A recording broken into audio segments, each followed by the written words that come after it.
critics you prophesize with your pen. And keep your eyes wide, the chance won't come again. And don't speak too soon, for the wheel's still in spin. And there's no telling who that it's naming. For the loser now will be later to win. For the times they are changing. On senators, congressmen, please heed the call.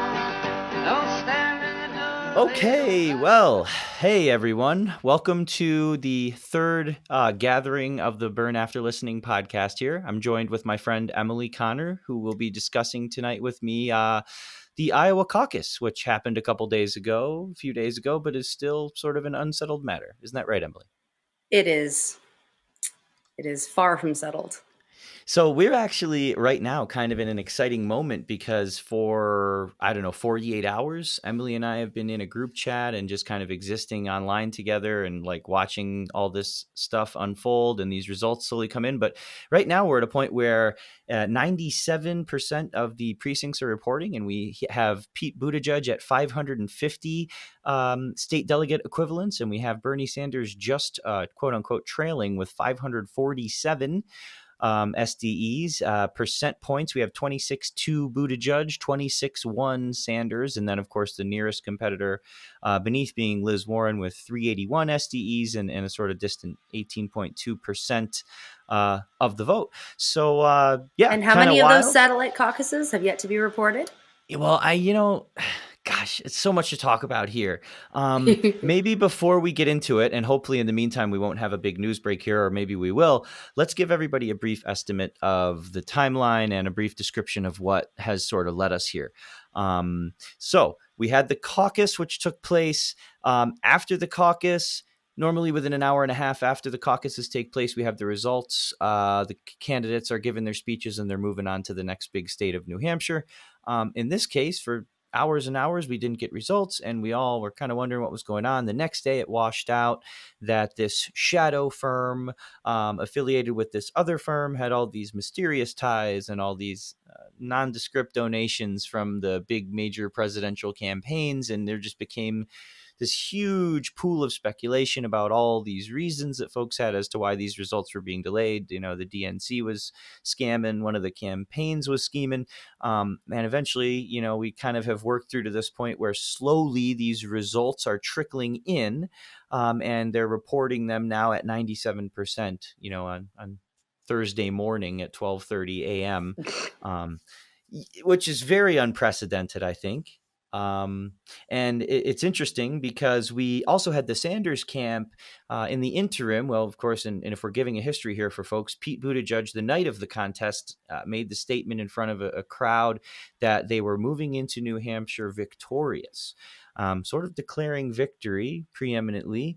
And in the wake of that, the following day, the Sanders campaign sort of took up the task of independently tallying their own caucus results because they had their in a prepared concerted effort, they had all of their precinct captains record information and take photographs of caucus tallies so that they could have their own sort of independent data set, which, magnificently for the Sanders camp, ended up being very valuable as they conducted an independent tally throughout the entire next day and were sort of having their surrogates and folks issue bits of information that they were confident they were going to come out on top. And they told CNN and other networks that when this is all counted, will be on top. And they didn't say in delegates, but it's kind of implied that they meant in delegates because at this point, it's almost a given that Sanders has captured the popular vote in Iowa. But what he potentially hasn't captured is those SDEs, those amount of state delegate equivalents that actually make up the proportional groups that will choose who gets those very few select national delegates that Iowa will send to the convention. Okay, Emily, sorry. I tried to give a little recap. No, that was excellent. That was a brilliant get a bunch summation. Out. And we can now come back to the point where we were about these satellite caucuses, which is the point you made, which is absolutely true and absolutely important. And these satellite caucuses, from what I understand and from what I've gathered, are folks who are registered to vote in Iowa, but maybe live somewhere else or have moved or are working somewhere or something. And a lot of these folks, from what I understand, tend to be either folks of color or minorities or other groups which, in my understanding, are tending to favor heavily the Bernie Sanders message and are going heavy Sanders. So I'm wondering, are some of these late rolling in reports, it makes you wonder, in what order did CNN and well, maybe not CNN, excuse me, the Iowa Democratic Party, or wherever the bottleneck is in data, what has caused people to release this stuff in sort of the order we're seeing it? I mean, what do you think? Well, and that is the question, isn't it? Is this random? Is this an accident? Is this just bad luck? Or is there an agenda here that is being put into place? And I think I'm trying to remember when we began kind of realizing what was going on. So just a brief recap, I was out here in Iowa canvassing, doing door knocking and stuff, working out of different field offices. And a few days before the caucuses, I had a call from a friend in LA, Jeremy White. Hello, Jeremy, if you're listening to this. And he wanted to come out and help too. He's amazing. He's an incredible friend, and I've really enjoyed getting to know him the last few days. Excellent partner in crime. He wanted to come out and help. So I phoned up a friend in Boone, April Birch, an absolute badass of a field organizer. Hello, April, if you're listening to this. Nice. Oh my God. It was basically my mom. But and I asked her if she knew of anywhere that needed help, and she said, yes, we really need help here. Could you guys come out? So Jeremy flew in from LA. I went and picked him up in Omaha, 10 minutes over the border here.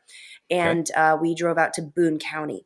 And we spent, those days leading up to the caucus just absolutely knocking on every door we could find. Not exactly, but, I saw you guys online. I mean, slaying. The goals were crazy. I saw 100 doors in one day, which is, I mean, for anybody over who's 100, but we hit doors. Right. Yeah, we made the 100 club that one day. That's sick. And our 100th door, actually, the guy came to the window and he kind of peered under it and he was like whispering, he was like, the baby's sleeping. And then we felt bad, but he said, but we're all for Bernie and we're all going to go caucus. And we're like, we were basically like screaming, but silently and thanking him. Right. Yeah. So classic Bernie moment. And then a few days before, April had asked us, she said, we need some more precinct captains. Would you guys be willing to do that? And I didn't really necessarily know what a precinct captain was or did, because I've never been in a state that had a caucus. I was raised in Indiana and moved to Texas. Both states have open primaries. But it's like if somebody needs some extra pair of hands or some boots on the ground, I'm always willing to pitch in. So I said, yeah, of course. Turned out later, of course, that the precinct captains were actually incredibly important to setting this narrative straight. So I was very happy to get to be a part of that. But yeah, so the precinct that I was the captain for, Madrid 1 in Boone County, there were 41 total caucus attendees. It was a pretty small caucus. It was out in the rural area around Boone. Okay. On the first alignment, 16 were for Bernie Sanders. The Buttigieg and Warren groups were both viable on the first alignment, so there wasn't a whole lot of play there. However, Yang was not. So at that point, because of the way the caucus system works, before the second alignment, essentially the other candidates, supporters, basically have to make the case to them why you want to come join our club. So representative from the Warren and from the Buttigieg camps were over there. I, walked over and I will say with some pride, I got the entire Yang contingent, minus one person, I believe, to come over and join Camp Bernie. Wow. Yeah, very proud of that. So once I had, and the other thing is that I didn't really realize what was going on with this here. We had heard whispers of something being possibly in the works where the DNC had commissioned this app to be produced, and that Robbie Mook was involved, one of the Clinton camp's political advisors from 2016. So we were a little nervous about that. But I had been told, or I think I saw on Twitter from another Iowa organizer, that the Bernie camp was aware that they had developed their own system for reporting results, and that precinct captains were going to be reporting those tallies to the Sanders campaign directly, which I felt very good about. So then the next thing I know, I'm a precinct captain. So I began, as soon as I had any data at all, I was texting it to the hotline. And at the end of the process, now they hadn't actually asked for this, but the idea occurred to me. I went to the chair and basically said, I need to take a photo of that worksheet where you're doing the math. And I was able to get a photo of that. And lo and behold, a few days, well, not even 2 days. My calendar is all messed up, but not too long after the caucus, I did get a text from the campaign, and they asked if I happened to have a photo of that, and I Yeah. was really thankful that I had taken one. So yeah, essentially on caucus night, what it seemed to happen was that as soon as enough of the early results came in, where the Sanders campaign noticed a discrepancy, uh, suddenly the news said that the app had crashed, and this was all going to have to be recounted, and the DNC was being called in to assist the Iowa Democratic Party, which is very interesting. And then we began to poke around a little bit with looking at where this app came from and who developed it and who funded the people that developed it. Well, And stuff began just pouring out of, I mean, you couldn't believe it. It was like something out of I mean, to me, it sounds like, in the Batman universe when Gotham PD thinks nothing of a company called Crazy Clown Catering or something, because the damn company is called Shadow Incorporated. And it turns out Shadow Incorporated has been paid many thousands of dollars by none other than the Pete Buttigieg campaign. Yeah. And all of this is easily discoverable. It's public record.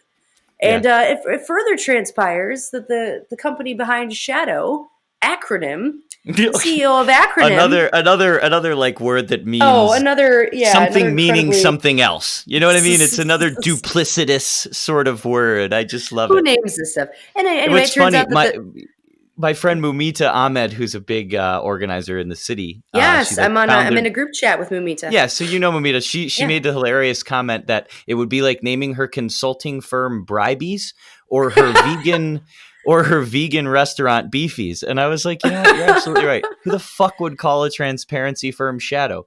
DNC Seriously. people. That's who. Anyway, sorry. No, and it was so funny too because I can't find the tweet at the moment, but Tom Perez is tweeting out ahead of the Iowa caucus that he's so proud of all the changes they've made and how much quicker and more transparent and efficient this is going to be. Yeah. Wow. Oh wow. Well, we know that nothing makes things more efficient than A, involving the DNC, and B, letting them be responsible for digital infrastructure. Let's talk about the absurdity of pretending that apps need to be developed to accomplish something that we've been, some friends and I were just discussing this. These are not hard calculations to make. And in the age we live in, we put someone on the moon, 60 years ago. This is not complicated to do. And award shows, American Idol, whatever, can somehow manage to receive and input and tabulate votes, in a few instants. But we can't do the same with, anyway, it further transpires that the CEO of Acronym, the company behind Shadow, is married to an advisor to the Pete Buttigieg campaign. I think it's his communications director's wife, if I understand correctly, and that may or may not be the correct title. But wow, that's a significant role as well. And she was out canvassing for Pete Buttigieg. Yeah, sure. Of course. Of course, who wouldn't be? That's the big winner in Iowa. So the media will have parroted for the past several days. Just in such binary terms. Oh yeah. Pete Buttigieg, victor. Pete Buttigieg, winner. Already, Bernie of Sanders, course, tried to advance the narrative. Yeah, they've tried to advance the narrative that Pete wasn't paying them for the app; he was just paying them for something else, which is, to me, honestly, kind of a moot point. If you're giving someone business, that's a conflict of interest.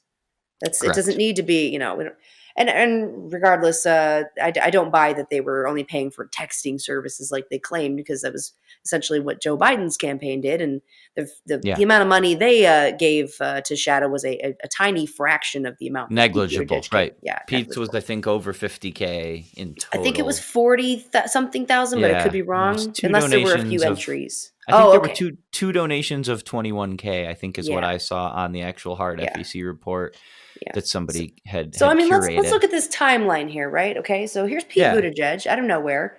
Doesn't really have much of a shot in the rest of the country. Has 0% black support. Is polling at 7% nationwide. Dumps all of his money into Iowa with no apparent plan for the rest of the country. No viable pathway forward to the nomination. Yeah. Let's see. Also, is the only candidate included at the infamous Stop Bernie meeting held at a donor fundraising dinner for the DNC. Let's see. Gives a lot of money to a company that the DNC hires to create an app in order to tabulate results for the caucuses. For a fucking caucus. Like, can we just talk caucus. very briefly about the idea Hold that on, I'm almost done here. No, go ahead. Sorry. And then, wow. and let's see. And then stops one of the biggest, most important polls that usually gives a bump to the front runner on the eve of the caucus because it doesn't have him in the lead. Right. No. And then, prematurely declares victory when with 0% reporting. Yeah. It's almost like if the DNC wanted a way to kill any early momentum that Bernie Sanders might have had ahead of the early states in Super Tuesday. Yes, ma'am. It might look exactly like this. I think so. And I wouldn't be surprised, and I don't think any of us should be surprised if Pete Buttigieg does poorly in the next few states, folds his campaign, and receives a cushy job at the DNC, or possibly a shadow. Who knows? Absolutely. Possibly an acronym. Any of possibly these an acronym. Or possibly at a firm that goes by an acronym. Yeah. Oh, well, God, don't they all seem to? The best ones do. So anyway, I didn't mean to pipe in, but the whole thing I've been meaning to say, because we've been talking about these things for so long, and for people who are listening and are like, kind of, what is a caucus? It's like the kind of the dumbest, but also almost the simplest, purest way to do a vote, where a bunch of people go into a room and there's literally a corner of the room for each candidate. You go to your corner, you look at where things are at, people talk, you get a chance to move around and hear other people's ideas, you pick a new corner. You talk a little more, boom, boom, boom. Everybody ends up in a fucking corner of the room. You count the fucking number of human being heads that are in each fucking corner, and you report that number up to some fucking board of elections somewhere. And that's it. Signed, sealed, delivered.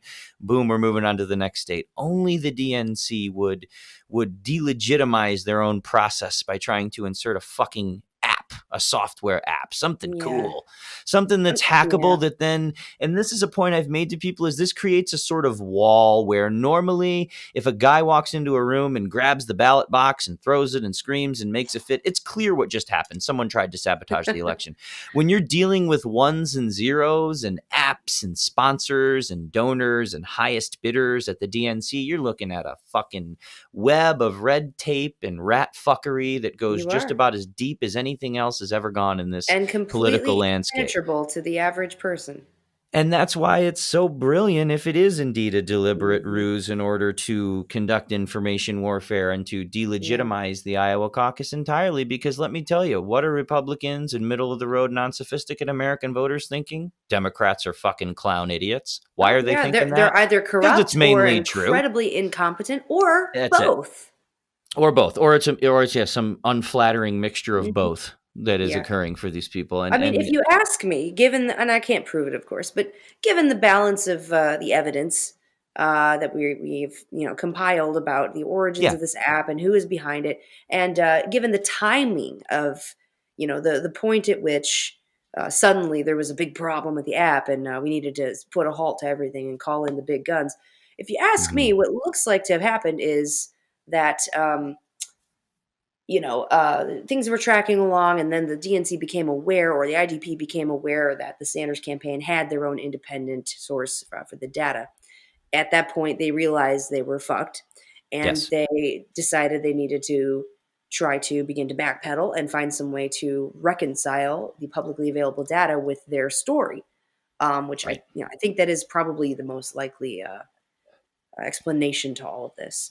But going back to caucuses, I mean,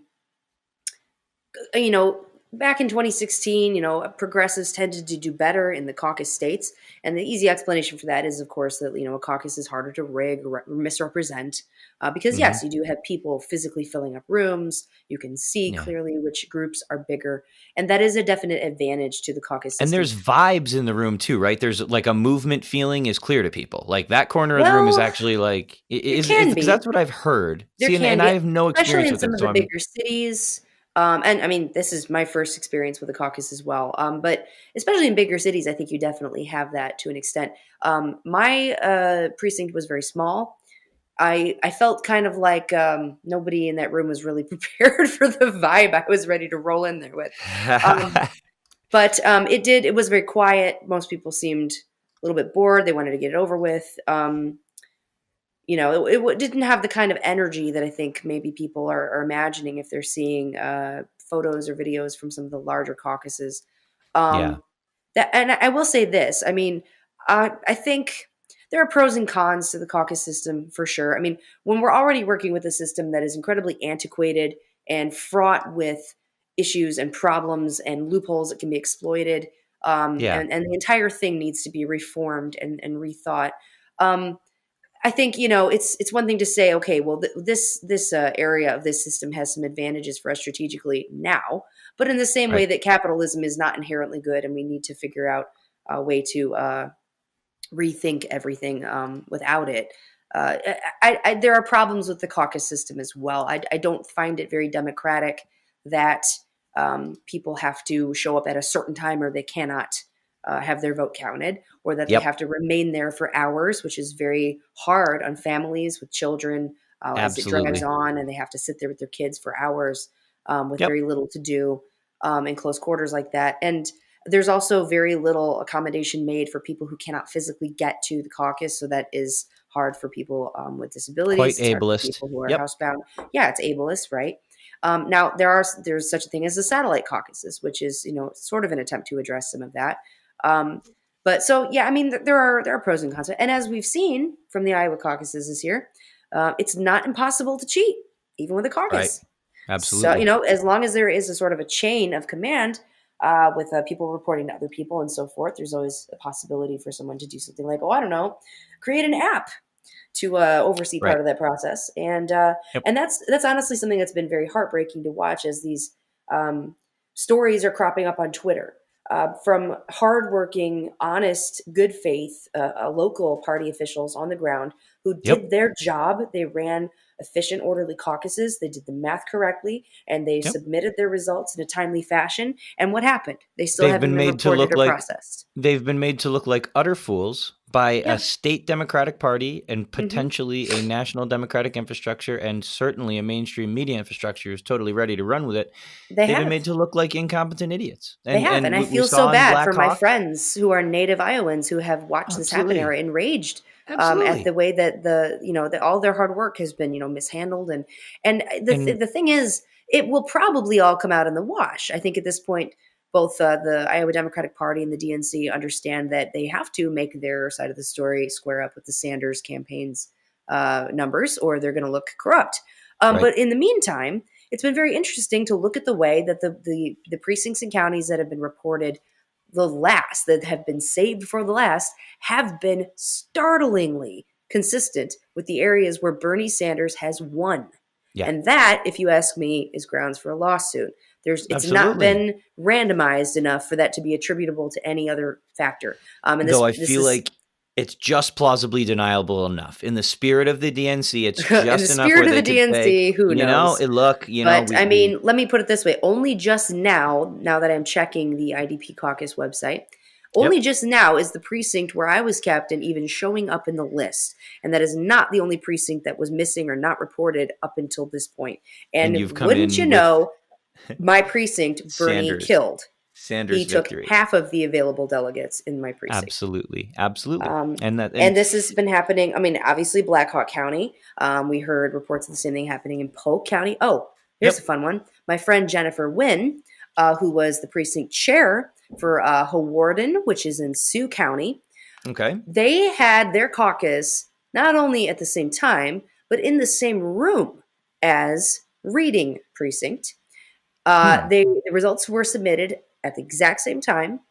Reading was announced a while ago, and Hawarden was still absent from the reckoning. And yes, Bernie killed there. Oh my Same gosh. room, My happening gosh. concurrently, submitted at the same time. Same Yep. thing for, I mean, I keep seeing these popping up all over Twitter. These poor people, they're like, we don't know what happened. We submitted them on time yesterday morning, and they've still not been reported, and we can't imagine why. And yeah, my precinct is now in the list. Up until now, Yeah. it was only showing Madrid second and third. And I also know that Boone fourth ward in Boone County was not showing up on the list. That's where my friend Jeremy White was precinct Yep. captain. And yeah, So it's like you said, it's these hardworking local officials who go out and make these heartfelt pleas. I mean, the guy from yeah, Black Hawk County is like and there's so shouting much out work involved. people. Yeah, exactly. And he's shouting out people rightfully because his people are Yeah, like, what's going on? And he's saying, look, so and so yeah, did a great job. So and so did a great job. We've fulfilled our end of this bargain. Our yeah. paperwork went out. It was certified at the right time with everyone else's. We can't explain to you why. And in fact, we'd like to know. Mysteriously, 25 minutes later, the IDP is tweeting that there's been just a slight error Oh, there's and been that a they're just mistake. making a slight And amendment to the coincidentally, it's last always round in of the results. same direction. And right, and that's and as you say it and you speak about it, of course, it seems like grounds for lawsuit. But I swear to you, it's just plausibly deniable enough. Excuse me, in every case, and that's how they design this shit. Everything, you know what I mean, is sat in a boardroom. I It's just when don't should we know what other release the metric for deciding this kind of thing could possibly account for this kind Oh, consistency. of course. No. And I You know, mean, I you and mean, I know it's let's talk plain about as this here. day. Even It's if you left all the anti-Sanders. satellite caucuses to the end, okay, well, maybe someone could come up with a reason Sure. for that. Okay, what Well, is the yeah, they come in reason for last or whatever. reporting Madrid second and third, but not first? They're all in the Mhm. same area. Right. What is the No. reasoning for reporting reading, but not Hawarden? They happened in the same room, same Right. goddamn room. It's Okay, building out the it's message selective. before It's it way exists. too Totally. selective. Yeah, it's let's Yeah. drag out the results for days and days until the public is tired of this. They're not paying attention anymore. They've been turned on to some other incredibly stimulating and important news, such as impeachment or the State of the Union address or Nancy Pelosi ripping paper in half or Queen. any number of things. Yes, Queen. Yeah, you know what? In my book, you only get points for ripping up a speech before the fascist impeached criminal makes it. Yeah. Not afterwards. During something exciting, something that's Or not during. just I take during, stupid but a camera stunt when he's not even looking. Whack. But at least it gave Donut Twitter a new GIF to use for Oh, the rest of eternity. they were on me about it. It's funny Oh because yes, they were their thing was, well, she's really gonna dominate the news cycle, and I'm like, you guys are weird creatures of the Beltway, and I'm embarrassed to know you. I'm sorry really that's are. the way you view society, and that's the way you view the bigger picture is. It Man, we is really so showed Trump. We are gonna dominate the news cycle. Wow. Sorry. Can we Didn't replay our clip about liberals? It's my Oh, favorite sure. thing. Yeah. In fact, I just learned this is an amazing clip that Emily just brought to my attention that I've never heard, and it's from actually one of my heroes. So kind of cool. Yeah. Give me one second. I think my friend Andy Argo posted that clip in a thread somewhere, and it was just the perfect comment. Well, thank you, Andy, because this is great. We could get help from one of the groups in the liberal movement. No. Don't trust the liberals. They will betray you. They will, Every Patrick time. Stewart. And he's right. Every time. I mean, just when you think they're with you, no. And it's worse somehow. It's a betrayal. You expect your enemies to not help you out, but it's the people that claim to know better. And sort of ride into battle with you, and then at the first opportune moment, Oh yeah, they break get behind you factions, and break rank. you're on your own. Yeah. Mhm. Good luck out there. Yeah. Well, it's so funny because I think these people have spent the last 4 years trumpeting the importance of the popular vote. Yep. And here No, we're and about to be told by them that it doesn't matter that Bernie popular has vote doesn't a matter. clear lead in the popular vote, that what matters Yep. is the system. And if we don't know the system, we should just shut up and go home, I guess. Yep. Kids. Yeah, my friend Kat Bresler tweeted that.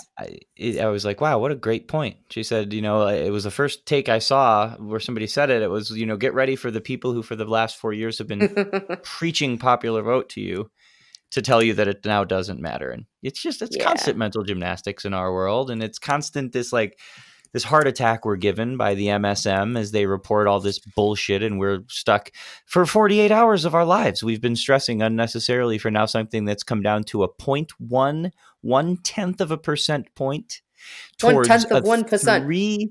1/10 of 26.1% is all we're behind Pete Buttigieg.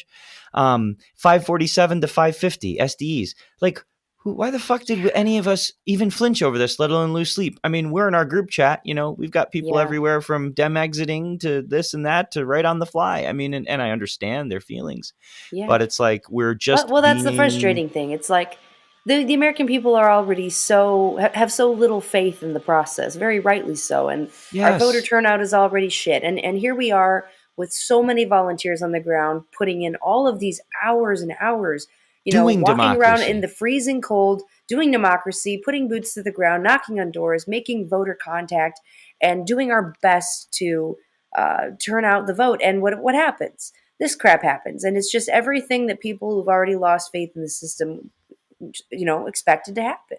And Yeah. I think Peter Dow, actually, of all people, had some really good tweets about this. This is My just guy.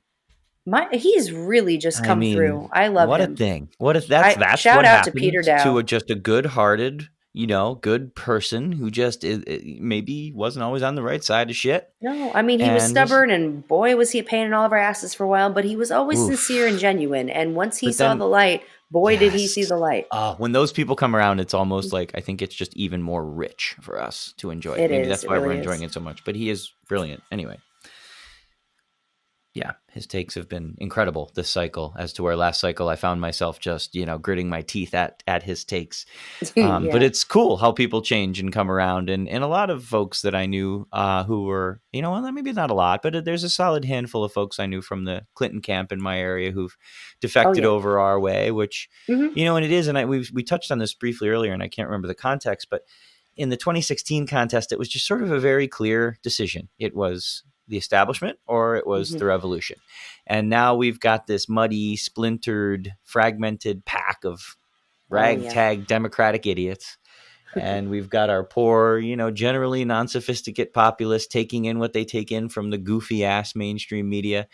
And it's just not a clear-cut choice anymore. We're working a lot harder to hit these 35% thresholds of approval in this big field. But let me tell you, Yeah. I feel like as the field starts to whittle down, I think it's going to really we're going to get dividends on all this work. I'm knocking Well, and on that's wood a little been under the something that's table, been but so satisfying to see is, I think, we've been trying for 4 years to, just scrambling to kind of come up with some sort of infrastructure or organization yeah, overnight almost that could somehow, be the equal of the entrenched power of the Democratic establishment. And yeah. I think we were coming into this election cycle. There was sort of this question of like, have we done enough? Are we strong enough? Are we organized Are enough? we there? Are we Do we ready? have enough of a presence everywhere in order to prevent 2016 from happening again? And I mean, to some extent, there's no way of preventing. Well, I mean, there's no preventing the DNC from attempting a lot of the same garbage. But I Right. think this was our sort of our first battle where we got to kind of test our mettle. And I am incredibly Mm-hmm. happy and proud to say I feel like we have absolutely got something in place that the DNC is going to find very, very, very hard Yeah. to equal. I mean, the sheer brilliance, the simplicity, and the elegance of Bernie simply, of the campaign simply saying we were going to have someone at every precinct feeding us the information in real time so that we Yeah. have that, and then sitting back and allowing them to essentially trap themselves, Yes. and Which has been a then theme. saying, "Guess what? We have the receipts." Yeah. Because it's so simple and beautiful, but what it does is it maximizes the area of our greatest strength, which is our sheer numbers and motivation and passion. Because the DNC couldn't possibly pay people to be everywhere with the Right. eyes on everything, with the intensity and the focus and the motivation that we have. Absolutely. It's playing to our strengths. We will make up for the lack of money or power or influence that we have by simply covering ground like nobody's ever seen, both knocking on doors and doing voter outreach, but also supervising the process. And I Yep. think if we continue to do that and have that kind of presence on the ground everywhere going into the rest of these contests, Yeah. well, I think the DNC would be, and state parties would be well advised to watch themselves going forward. Yeah. And I'm glad that we got that out of the way now, this early Yeah. on in the season. And it might not be So, over.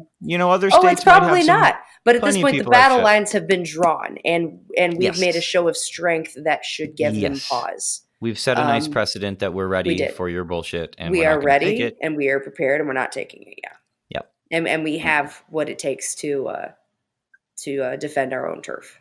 And to speak to the point of our own turf, and the point that you just made about, and a few of the points you just made, starting with the fact that, Bernie, we're so proud of the camp for being so ready for this sort of bullshit. I mean, I don't know about you, but in 2016, I was watching debates, reading newspaper articles, and thinking they're fucking us. It's clear what Yeah. they're doing. They're Yeah. doing X, Y, and Z, and they're fucking us.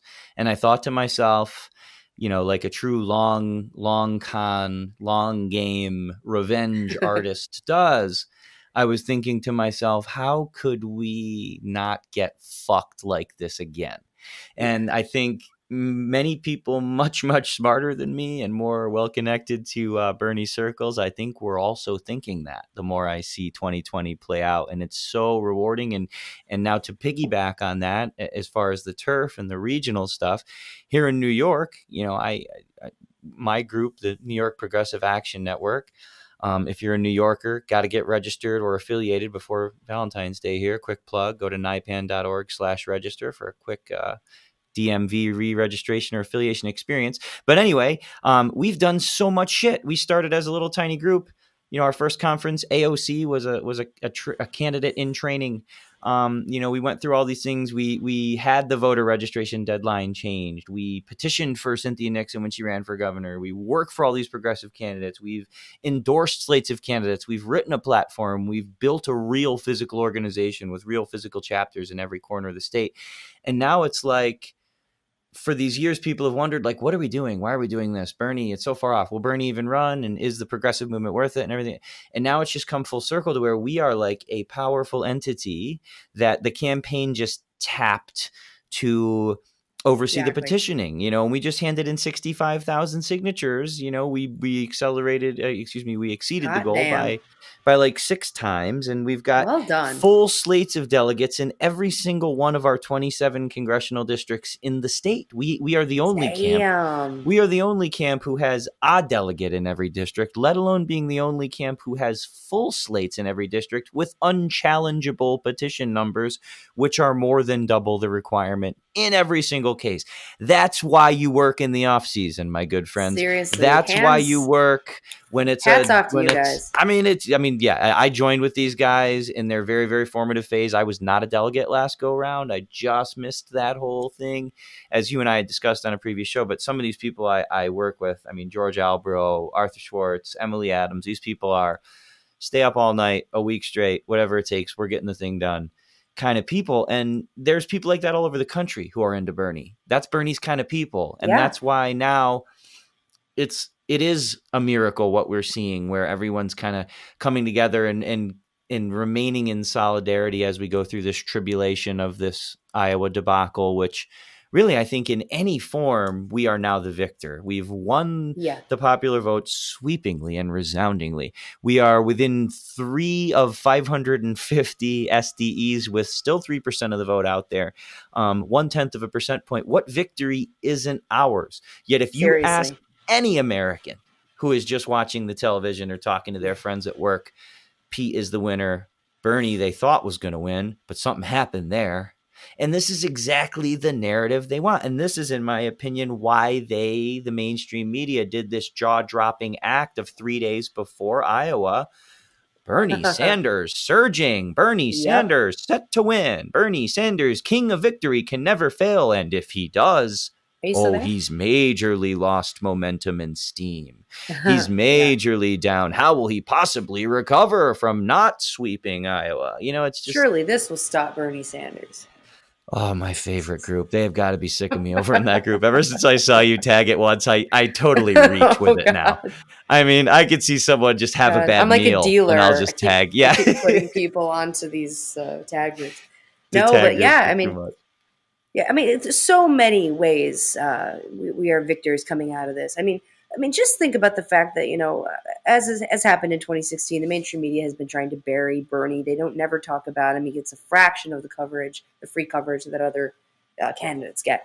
And, it's been the Biden channel across every supposedly liberal or progressive corporate media outfit. But and now look what's having to happen. Now all of these people across America who maybe, I've bumped into people who didn't even know Bernie Sanders was running again. That's how bad it's been. And now they've had to at least see that he is, even just tied?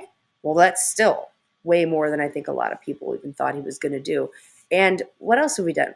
We've destroyed, past any resuscitation, the idea of Joe Biden being a frontrunner in this race. Joe Biden is nowhere. He is in a distant fifth. His campaign has one foot in the grave. He's not a frontrunner and is not going to be going forward. And so that was a handy little victory there. Pete Buttigieg is not going to be the president. He's polling at 7% nationwide, last I knew.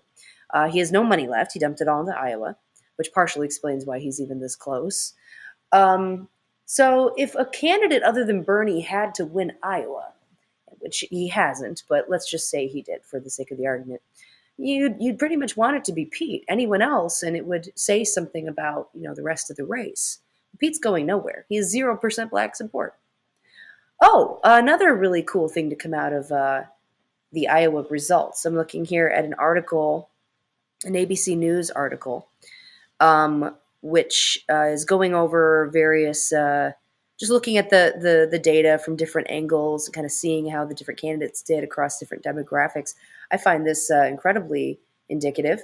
When we look at diversity among Iowa caucus goers, obviously Iowa is a super white state. I think it's like 90% white. So obviously this is all relative. However, among voters who are not white, voters of color, black and brown voters, let's see here. Elizabeth Warren and Andrew Yang both polled about 12% apiece. Joe Biden polled about 13%. Pete Buttigieg got about 15%. Bernie Sanders took 43% of the non-white vote in the state of Iowa. That's almost triple the next It's candidate. amazing. You've just caused me to realize that I underquoted and misquoted that stat earlier in a status I made.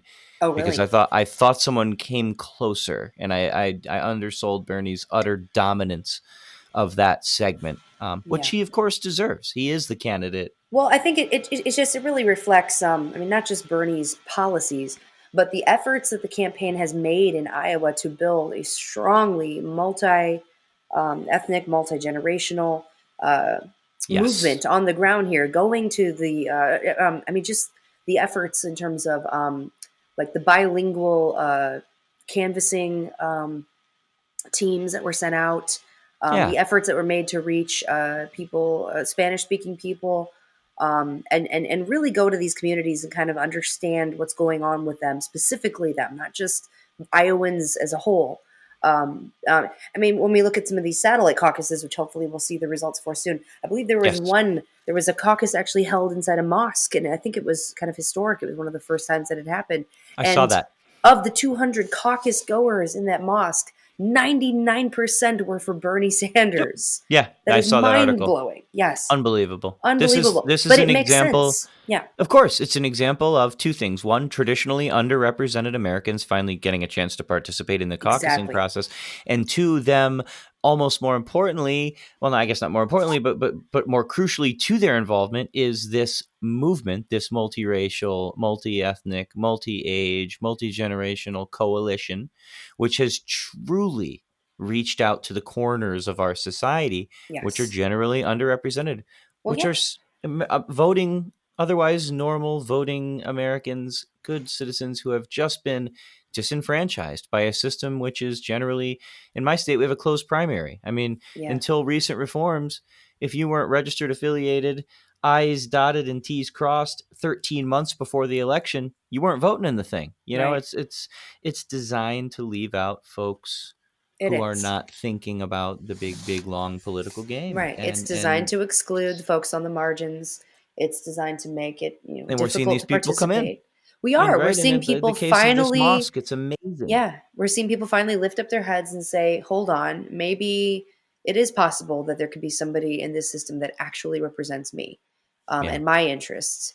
And what do you know? When you're willing to do that and be that and reach out to people, they actually respond. It's incredible. That's right. That's right. And most consultants would throw an idea like that right in the trash can, and most candidates would nod along because Is it worth it? Well, Yeah, I'm it's a pretty lot sure of. prevailing democratic wisdom is to assume that those people have to vote for you because you're the default choice, Right. Well, something along those it's either, lines. and it's like we've talked about before, the super low bar, the low hanging fruit of we're better than Trump, Oh yeah. and then they spend 90% of their time talking about how bad Trump is, 10% of the time talking about how much they're not that bad, Yep. which is a pretty shitty way to spend 100% of your time. No offense, Democratic Party, sorry, but you guys have to find a No like a offense, much more but productive. offense. Yeah, like Yeah. offend, like fuck you, find a better way to spend your Yeah, time actually, because fuck you. frankly, Yeah. from the first moment I was involved in politics and brought in by Bernie, I was like wine dined and romanced by my local Democratic Party, who the remnants of which have been stricken from my area like some sort of termite or roach. Oh, We won't go down that road, but these people were the worst kind of people, and a brilliant coalition of independent minds and thinkers in my county somehow came together, coalesced, and removed these idiots from power.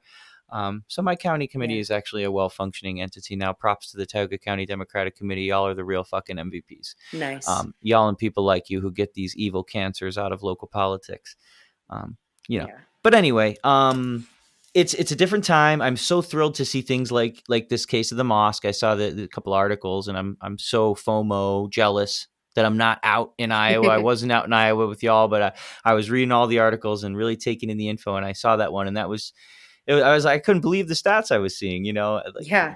literally more than 95% of the caucus goers for Sanders.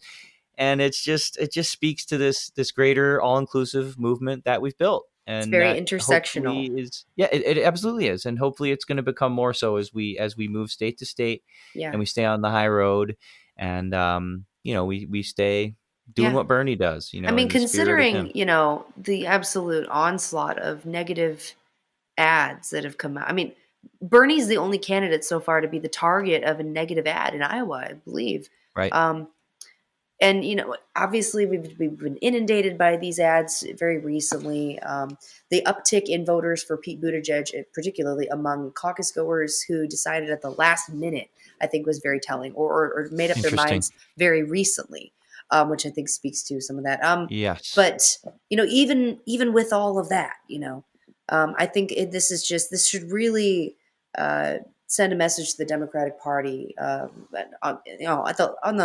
a large scale, not the local parties, of course, but just Yes. like there is no substitute for an engaged, enthralled, passionate, volunteer grassroots movement that is willing to show up at people's doors and make Yep. contact with real human beings and have real conversations, because Yep. our ground game there was untouchable. We had, Yeah. I can't even remember how fast we were knocking on doors at one point, but or the way we smashed through our call goal, which we Doubled had the to call goal. double it because we made it so quickly. I told people I tell people this, like it's like I'm not even on the front lines and I'm telling these stories of the front lines and these people just draw on the floor. They're like, "What?" Yeah, I said, "Yeah, that's right. They wanted to make 5 and they made 10 million calls or whatever it was." And they're just yeah, like, "Oh my god!" And rightly so. It's amazing stuff that is being done not by money. I yeah. mean, I guess a little bit of like $2.70 donations are buying people pizza and printing a sign or two. But aside from that, it's people just loving what they're doing. I mean, Well, it's this has true. been. And I mean, and we are, not only being competitive, but we are one of the best funded campaigns at this point, and that money's come a little bit at a time from workers, Yep. families. Yep. Like you said, there's absolutely no excuse or no substitute for people just willing to pitch in and be, an army, essentially Yep. just doing it for free, out of hope, out of love for our families and our children, and for the planet that we hope to leave them. You can't buy that kind of passion. And I think this is kind of a wake up call to the political establishment, and just in the sense that up till now, they've basically been able to count on making money serve for whatever they needed. And I think they're Yeah. finally running up against the knowledge that that's not going to work anymore. This is a whole new paradigm. And now we have the ability to galvanize and activate millions and millions of people who can do what your Yes. money simply cannot do. Right. And I actually made that case when each precinct captain for each candidate has to kind of go up and give a little 1-minute speech, kind of a pitch for their Yeah. candidate before the alignment happens. And which I wasn't really aware of until a few days before. And I think I was supposed to give the speech that the campaign hands out, which I did read over, but I didn't memorize it. And at the end of the day, I'm going to be a better, more effective speech giver if it just comes straight from me. So I just made the case. Look, I'm here. I came here 2 weeks ago. I've been knocking on doors in the cold and talking to Iowans. I'm doing this on my own time. I'm here for Bernie for a lot of reasons. I briefly listed a few. I think I went for the work. He's the candidate of the working class. Give him, He's the give healthcare him to us. candidate.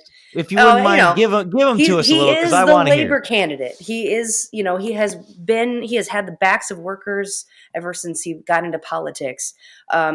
He's for a living wage. He's for a strong union movement again. He wants workers to enjoy a decent double living. unions. Yeah. Yeah. I said, he's the climate candidate. His Green New Deal is easily the boldest, most courageous plan to combat climate change and save this planet. He is the healthcare candidate. His Medicare for All plan would eliminate copays, premiums, deductibles. Yes, You're a human being. yes. You have healthcare. End of story.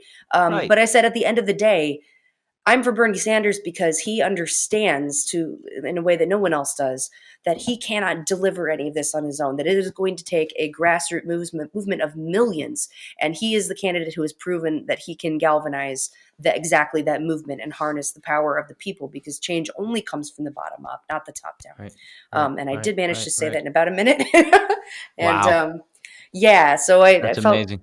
Felt good about that. But yeah, just getting to be a part of that process was honestly really, even if it hadn't turned out to be so pivotal in the reporting of the fallout of this, I was really happy to kind of have one more thing to go under my belt in terms of getting my hands into sort of the democratic process and Absolutely. to see how the sausage is made, so to speak. But I got to see you get to see how the sausage is made through the internet. I was trying to keep y'all updated on my your shit little was adventures. The best. You're like one day you're just like, for I am a common canvasser, and then the next day you're like, well, maybe I'm at this like huge concert. This is kind of cool. The next day you're like, I'm actually a precinct captain. Next day you're like, oh, here I am backstage at the big. There's Bernie, but no big deal. I'm just like, well, stuff just kind of happens, You well, no, I know. You I stick totally around know. the right circles for long enough, and you do the work, and eventually you start meeting people. You're telling my fucking story. I get it. Trust me. I'm just not physically on the fucking ground with you in Iowa, locking arms with you, do-si-doing, square dancing around behind the fucking press barricade. That's my problem. But we'll get there. There's a lot of states left. We will get there. Yeah. But no, I know that exact story you're telling. I've been oh my God, that's it. You do the work, you hang out, you do a little more work, you meet the cool person. The cool person tells you about the cool place. You go there, you meet actually all the cool people. Now you're on the big group. That was now a really you're doing fun, the thing. little side quest, I suppose. But after I picked Jeremy up in Omaha, we were just going to head straight out to Boone, and it was getting on in the day. And as we were driving, we were just passing Des Moines, kind of on the outskirts of Des Moines, and he said he just noticed an event pop up in his timeline, this little concert that was being given by this band. Oh God, I'm blanking on the name. If you search on I had just seen a clip of them playing for another Bernie concert like the night before, and I was like, damn, they're good. These kind of doing these like traditional like Latin songs, kind of. But then they were doing kind of like a political twist on them. Anyway, it was just incredible sound. And I think I might have tuned in momentarily to that live I know video, the name is in Spanish, and of course the only Spanish I know is protest chants and swear words, so I'm blanking on that. But anyway, and Jeremy was like, hey, do you want to go to this? And I was like, yeah, why not? So we swung into Des Moines, and we showed up, and it was a pretty small venue and not too many people there. But we noticed the big old Not Me Us bus was parked outside, so we're like, oh, wait a minute. And we get inside, and we're it's all, and people were taking selfies in front of it and stuff. Is cute. Of course. But what? I said, of course, I would be too. Oh yeah. So we get inside, and we're just standing around, and the whole press, area is filled up with reporters and stuff. And I was like, that's interesting. And I'm just kind of standing there, and I look over to my right, and these people over there look really familiar. And I was kind of trying to not be obvious, but sort of like figure out who they were. And I knew I'd seen them somewhere. Yeah. And I realized this little girl who's standing there, maybe around 11 or so, she looks an awful lot like Bernie Sanders' granddaughter. Oh, fuck. And then I realized that the gentleman standing next to her, who I assumed was her dad, he looks kind of familiar too. And then I'm trying to remember what David Driscoll looks like, and I just can't remember. And then I noticed the logo on his jacket said Burton. And at that point, I Ah. was pretty sure. Sure enough, and Jane was there as well. And again, this is a very small venue, and when I say they were to my right, I mean they were literally standing right next to me. Oh, And yeah. yeah, and then so they walked off, and they were backstage with Jane, and they came out, and Jane talked, and then Michael, my friend Michael Saman, who I had worked with developing an app over the last summer, before the Burn app was actually a fully fledged app, when it was I still a remember web-based app. watching you, be Yeah. involved in that. Yep, And yep, yep. we basically developed an app that kind of provided a lot more tools for people to use when canvassing or talking about Bernie. And we created course. like we actually incorporated the Burn app into it. But I'd never actually met Michael in real life. And next thing I know, he's up there speaking. He's basically being a Sergey. He's telling his story. And Yeah. he has a very interesting story, actually. His family came from, they're Peruvian. And he basically learned to code at a young age and kind of helped support his family that way. And he's actually like working for Google now or something. Oh, cool. But I'd never met him in real life. And they started to introduce the next speaker, and they were describing him, and he was this young coder, and he'd written these apps, and he was only 23. And I went, oh my God, are they talking about Michael? Next thing I know, there he is. And so I I love that. texted him, and I'm like, dude, I didn't know you were here. I mean, I just wandered into this concert, and like, here's the Sanders family, here's this friend of mine, and Yeah. and then I bumped into a couple other people I knew, and next thing I know, we were all going out for drinks, and we wound up splitting a Yes. hotel room with them, and it was just incredible. And I'm like, Iowa during caucus season is just like a very small world, right? And that's how But you know you're meant to be there too. it is, yeah. That's You're your just like, place. look at That's all your my people, favorite people converging. Yeah. Exactly. It's no Uh-huh. coincidence you ended up there. This Yeah, is the movement. some of my friends who are also admins for popular Bernie Facebook pages, the Dank Meme Stash, etc. Yes. Samuel Spadino is there. Yep. Savannah Santos and Yep. Lily. I'm blanking on Lily's last name, but they I think run it's like Dank Lily Host for Bernie. Violet. I'm not sure Yeah, if that's that's what it her says on Facebook. I'm real not sure if last it's her real name, last name. Yeah, but Lily, what's up? Hey, but I'm yeah. personal Facebook friends with all those guys, and I watched everybody like posting pictures again. Oh My yeah. FOMO was at ultimate high rates, Well, we but it wish was you'd been fine there. because so much shit was going on that I could be valuable from the desk, so it was Well, cool. yeah. I was Obviously, we need making people memes everywhere, and but graphics and shit and doing shit, but hell man, yeah. did I wish I was at that little slightly But yeah. oblate spheroid round table that you guys were sitting at, because that was the Oh, coolest at picture the I've end, seen in a yeah, minute. that was the same building. It was the Holiday Inn, Ah, like conference center and everything. That was where the big watch or after party that Bernie was at because totally he was sick. actually staying there at that Holiday Inn. Now, Oh, unfortunately, nice. I did not make it to the party until after he spoke. I got there just in time to Mhm. kind of catch the tail end of Nina. And Yeah. I think Mark Pocan, did he speak at that? I'm kind of losing track because there were too many events, tightly packed together, and I saw a bunch of Yeah. people. But Oh, yeah. So but much going on. yeah, and yeah, we were so wiped at the end of that. We were all just sitting around that table, kind of, just vibing. Totally. But Loved it. It was a great shot, and you guys are yeah, all. I mean, I love our. We're sort of you've been for much longer, but sort of part of like a big friend group that spans the whole country, and is a lot of Bernie people out there that are pretty well it's so true. connected And through the it is internet. fun when you eventually bump into those people in real life. The way you just kind of effortlessly connect. It's like, well, yeah, of course we're Yeah. supposed to be part of this. We're a team, and Absolutely. And that's been the yeah, case for me with like my NIPAN people in New York. I knew most of them through video conferences for months and months and months before I personally met most of them, and they all knew each other as delegates. So yeah, it's always like that. It's been like that for me my whole life, whether it's like liking a band online or something. You get into something, you find your people often right, online, right? It's like a very millennial sort of condition, and then very much so. and then you Yeah, meet up with these people in real life, and it's you it's do, like and an inexplicable connection you often have with people like right, that. So yeah, but yeah. so here we are. Quick recap on where we're at. We're still we like Where are we broke at? into the show with the big news of 97 reporting, and in the spirit of this whole fucking race, that's where we still are an hour later. Is I 97% know, right? of the precincts. It's a 550 to 547, absolutely negligible tie here for Yeah. SDEs, I think, regardless. I think regardless of what the official the official winning graphic, whose face is on it at some point, probably buried under 3 irrelevant stories for CNN or something. The outcome is going to be Bernie and Pete will take about the same amount of delegates out of this. Bernie clearly Yeah. has won the popular vote, which I think is obviously the most important thing here. I And agree. moving forward into New Hampshire, a obvious undisputed front runner.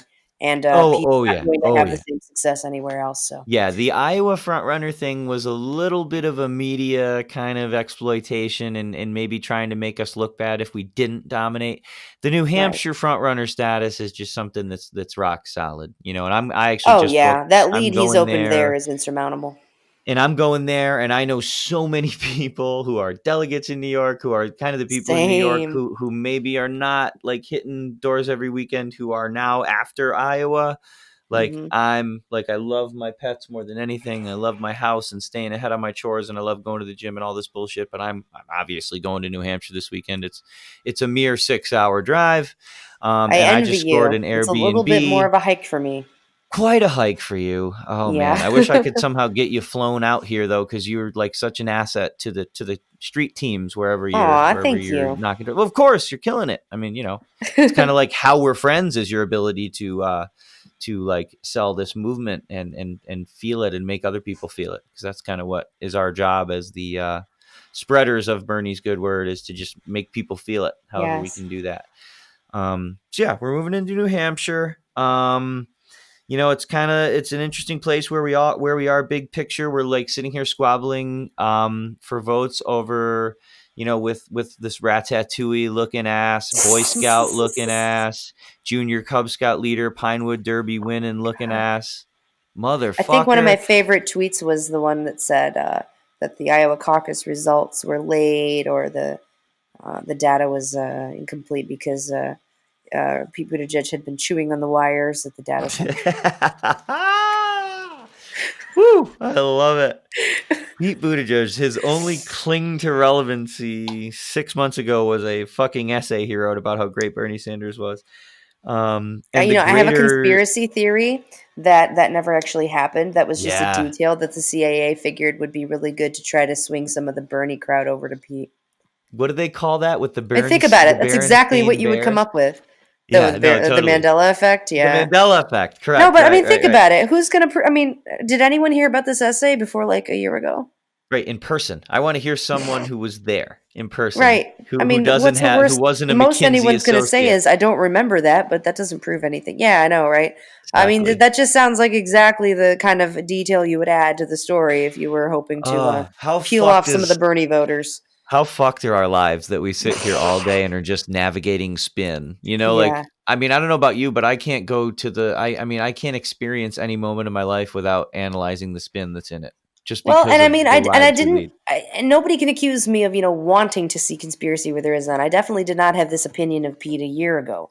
But I Sure. think now, looking at the role that he has played in this race, it is hard to avoid the narrative Yeah, it that really this, is. McKinsey guy whose brief tour in Oh, Afghanistan was extensively his photo documented by shoot. professional photographers. Yeah. And just, it clearly has no actual viable path to the nomination, and yet has been supported by how many billionaires? I think he's You the know, only one who has more billionaire donors is Joe Biden. So I mean, bad yeah. call there, but and has is so connected with the party, and is being propped up by the party here, and it's like you have to start to wonder, what exactly is the agenda here, and Those is the Afghanistan CIA pictures. finally attempting to do in our own country what it does everywhere else whenever a Yeah. socialist leftist populist leader looks like he's about to seize power? Right, right, right, Yeah, right. They it makes you throw. wonder. Yep, Pete It's not as Buttigieg though is a. there's not precedent here. Yeah, let's put in a No, puppet who's absolutely, favorable to our absolutely. interests. Yep, yep, And totally. and He'd be we'll perfect even for it. we'll cover over that transition with a sketchy looking election, and we'll tell the people that we're serving the interests of democracy. Of course, but what else could they be doing? So many weird takes on the internet about all of that. I'm glad we're almost through Iowa. Like looking at this 97% of precincts, I'm very delighted that this is the version the mainstream media is putting out, where we're like just about to Yeah. beat him.